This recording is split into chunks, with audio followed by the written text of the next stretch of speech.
বড় তাহলে মাজুলি।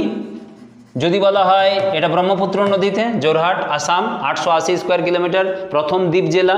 আর যদি বলা হয় পৃথিবীর সবচেয়ে বড় বদ্বীপ, বদ্বীপ মানে ডেল্টা, তাহলে সেটাও আমাদের এই সুন্দরবন ডেল্টা, তাই না?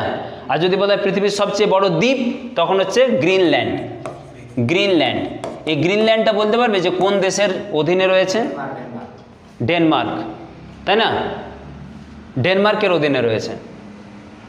যাই হোক, পরের প্রশ্নে আসি। পরের প্রশ্নটা কি?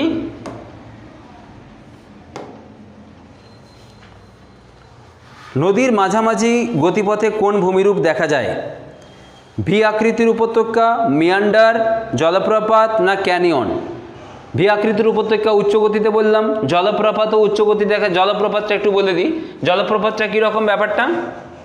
নদীর গতিপথে হয়তো উচ্চ গতিতে নদী যাচ্ছে, নদীর গতিপথে হঠাৎ করে যদি কোনো কোমল শিলা দিয়ে গঠিত কোনো পোর্শন থাকে, ঠিক আছে, এটা দিয়ে নদী প্রবাহিত হচ্ছে, হঠাৎ করে একটা কোমল শিলায় গঠিত অংশ, এটা কঠিন শিলায় গঠিত অংশ, এটা হচ্ছে কঠিন শিলা আর এটা হচ্ছে কোমল শিলা মানে নরম শিলা। নরম শিলা কী হবে? বেশি ক্ষয়প্রাপ্ত হবে।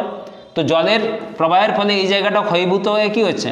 হঠাৎ করে ডাউন হয়ে গেছে, তার ফলে জলের প্রবাহটা সোজা এইখান থেকে ফল হবে, তাই না? এটিকে বলা হয় জলপ্রপাত। এটা উচ্চ গতিতে দেখতে পাওয়া যায়। ভি আকৃতির বললাম উচ্চ গতিতে দেখতে পাওয়া যায়,